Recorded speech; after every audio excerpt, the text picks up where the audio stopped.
Semua orang sukses di dunia ini punya satu senjata rahasia, yaitu adalah leverage. Bukan sekedar kerja keras, tapi kemampuan menggunakan pengungkit yang bikin hasil kerja mereka berkali lipat lebih besar dari orang lain. Leverage ini bisa bikin orang kaya dalam hitungan tahun, sementara yang nggak punya akan terjebak kerja seumur hidup tanpa pernah bebas. Dan yang lebih gila, leverage ini sebenarnya ada di depan mata lo sekarang, tapi 90% orang nggak pernah sadar cara pakainya.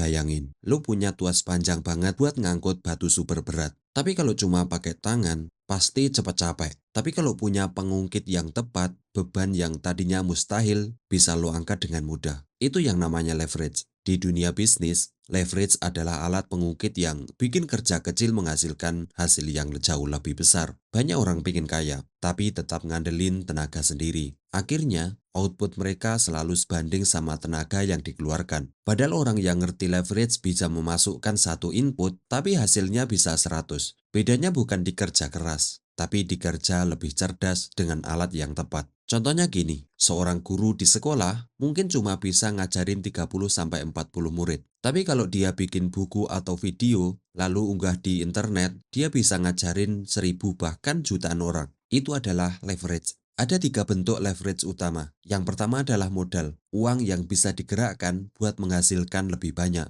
Yang kedua adalah kerja, orang lain yang bantuin lo menjalankan ide. Yang ketiga adalah produk tanpa biaya replikasi, kayak buku, media, podcast, atau software. Dan yang paling menarik, bentuk leverage terakhir ini lo bisa mulai tanpa izin dari siapapun. Lo nggak perlu modal besar, nggak perlu kantor megah, cukup ide, skill, dan konsistensi. Naval Ravikant, salah satu angel investor paling sukses di Silicon Valley, bilang ada 3 pilar utama untuk membangun kekayaan. Yang pertama adalah leverage, pengukit yang bikin kerja lo jadi berkali lipat hasilnya. Yang kedua adalah specific knowledge, pengetahuan khusus yang unik. Yang ketiga adalah accountability, keberanian bertanggung jawab atas hasil kerja lo. Naval percaya, kekayaan itu keterampilan. Kalau semua hartanya hilang dan dia dijatuhkan di negara berbahasa Inggris, dia yakin bisa kaya lagi dalam 5-10 tahun. Kenapa? Karena dia tahu cara menciptakan kekayaan. Dan itu skill yang bisa dipelajari siapapun. Masalahnya, kerja keras saja nggak cukup. Lu bisa kerja 80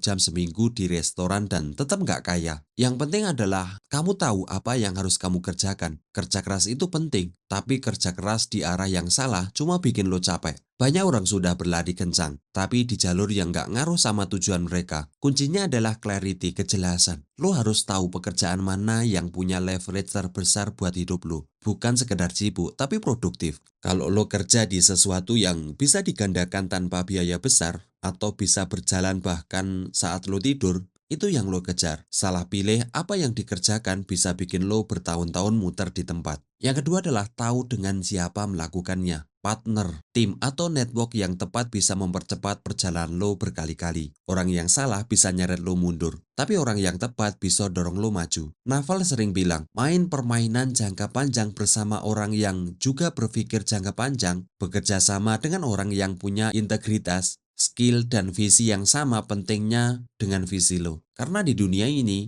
kecepatan itu penting, tapi arah dan teman seperjuangan jauh lebih penting. Yang ketiga adalah tahu kapan waktu yang tepat. Timing itu separuh dari kesuksesan. Eksekusi ide hebat di waktu yang salah, hasilnya bisa gagal total. Sebaliknya, ide yang biasa-biasa aja, kalau dijalankan di momen yang tepat, bisa meledak besar. Kapan harus mulai? Kapan harus berhenti? Kapan harus scale up? Orang sukses punya insting yang diasah dari pengalaman dan observasi. Dan ini bukan soal nunggu keberuntungan. Ini soal siap setiap saat. Sehingga ketika momen datang, lo udah siap gas. Kalau ketiga hal ini nyatu, lo tahu apa yang harus dikerjakan, siapa yang harus diajak, dan kapan melakukannya. Hasilnya bukan cuma lebih cepat, tapi juga lebih besar dari yang lo bayangkan. Di titik ini, kerja keras lo nggak lagi sekedar bekerja, tapi sudah berubah jadi mesin pengungkit yang jalan otomatis. Sekarang, penting banget lo bedain 3 hal ini.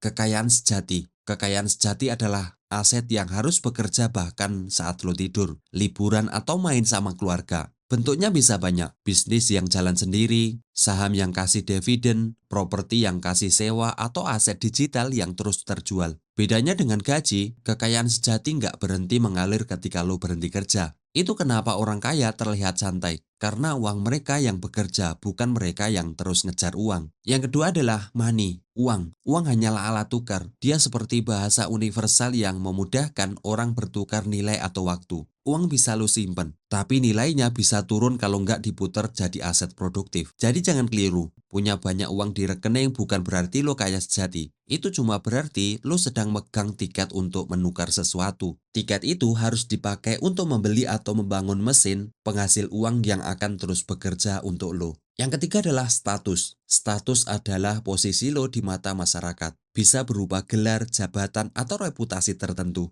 Masalahnya, status itu zero sum game. Kalau lo naik pangkat, biasanya ada orang yang tersisih. Kalau lo jadi orang yang terkenal, di satu lingkungan orang lain otomatis jadi korban siapa-siapa di lingkungan itu. Permainan status sering bikin orang fokus menjatuhkan yang di atas, bukan membangun nilai untuk semua. Pertanyaannya sekarang adalah, kenapa harus kejar kekayaan sejati, bukan sekedar uang dan status? Kekayaan sejati adalah semua orang bisa menang bareng. Ketika lo bikin produk yang bermanfaat, pelanggan dapat nilai, tim lo dapat penghasilan, dan lo dapat keuntungan. Semua pihak diuntungkan. Itu beda jauh sama status, di mana keberhasilan lo sering datang dari kegagalan orang lain. Kalau tujuan lo cuma uang, lo akan terus kejar-kejaran. Kalau tujuan lo status, lo akan terjebak membandingkan diri dengan orang lain. Tapi kalau lo kejar kekayaan sejati, lo akan dapat dua-duanya, uang dan kalaupun mau, status, tapi sebagai bonus, bukan tujuan utama. Kalau lo cuma nuker waktu dengan uang, lo nggak akan pernah benar-benar bebas. Kuncinya adalah punya equity, kepemilikan. Bisa lewat saham, bisnis, properti, atau aset digital. Punya aset yang bekerja untuk lo, bahkan saat lo nggak kerja. Nah, salah satu pilar penting adalah specific knowledge. Pengetahuan yang susah diajarkan dan nggak semua orang punya. Ini biasanya gabungan dari bakat alami, rasa penasaran, dan pengalaman unik lo. Ciri khasnya, orang lain sulit banget meniru karena datangnya dari perjalanan pribadi lo sendiri. Kalau mau nemuin itu, tanyakan ke diri sendiri,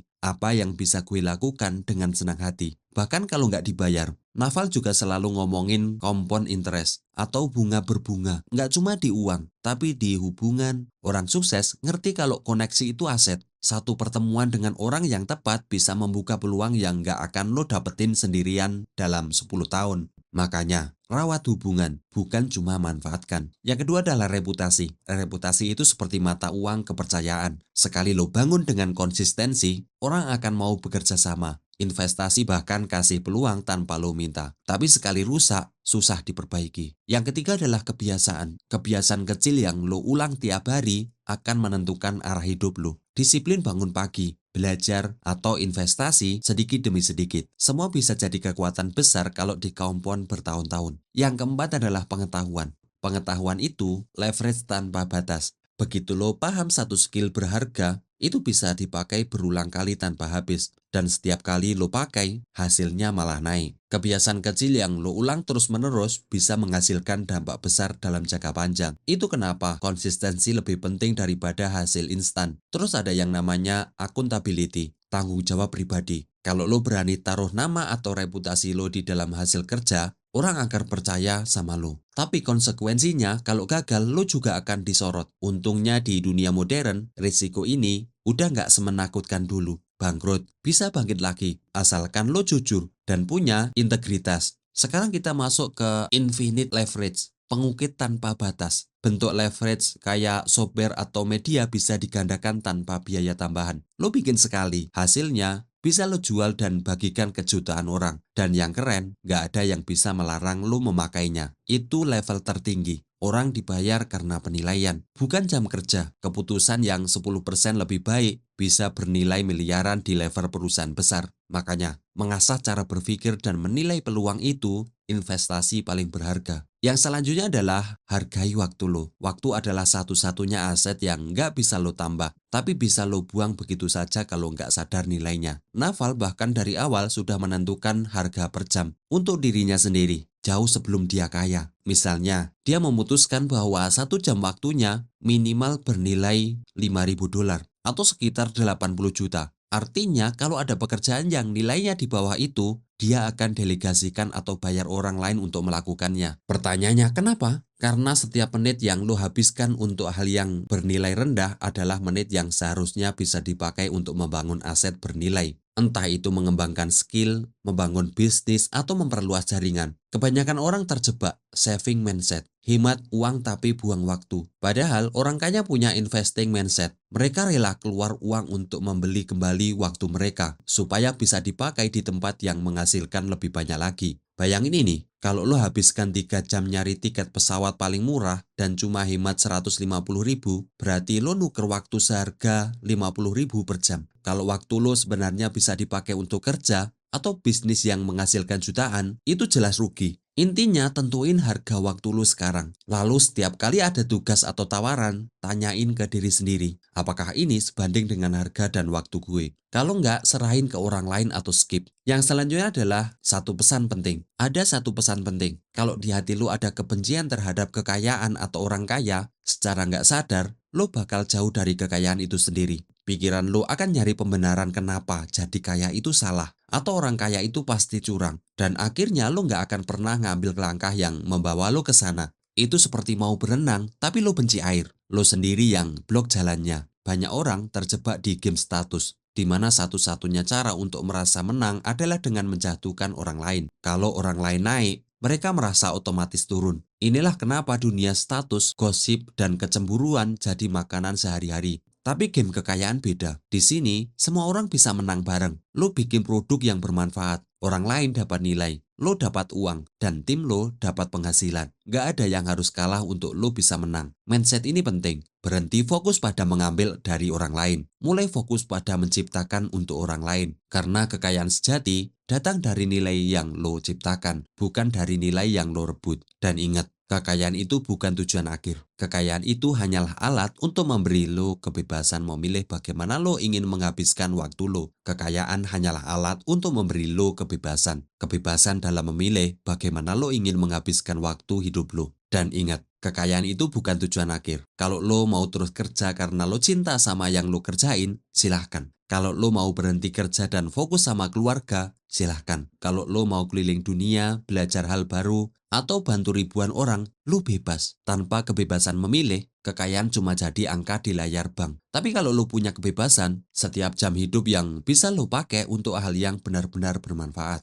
Jadi jangan terjebak mengejar uang demi uang. Bangun kekayaan untuk membeli hal yang paling mahal di dunia. Waktu yang lo pakai sesuai mau lo. Di hidup ini, mainlah di permainan yang tepat. Tahu apa yang harus dikerjakan, dengan siapa kamu melakukannya, dan kapan waktu yang pas. Kejar kekayaan sejati, aset yang terus bekerja meskipun lo tidur. Bukan sekedar uang atau status. Bangun hubungan, jaga reputasi, itu adalah bentuk kebiasaan dan perbanyak pengetahuan. Hargai waktu lo seperti aset paling mahal. Karena itu satu-satunya hal yang nggak bisa dibeli kembali. Bersihkan hati dari kebencian terhadap orang kaya. Dan fokuslah menciptakan nilai, bukan menjatuhkan orang lain. Dan ingat, kekayaan hanyalah alat, bukan tujuan akhir. Gunakan itu untuk membeli kebebasan. Kebebasan memilih, kebebasan berkarya, dan kebebasan menjalani hidup yang lo mau. Karena pada akhirnya, kemenangan sejati bukan cuma soal punya banyak, tapi soal punya kendali penuh atas hidup lo sendiri. Terima kasih telah sampai di akhir dari video ini. Semoga pembahasan ini bisa bermanfaat. Kalau ada pertanyaan silahkan bisa ditulis di kolom komentar. Terima kasih, jangan lupa like, share, dan komen. Dan sampai jumpa di video saya berikutnya.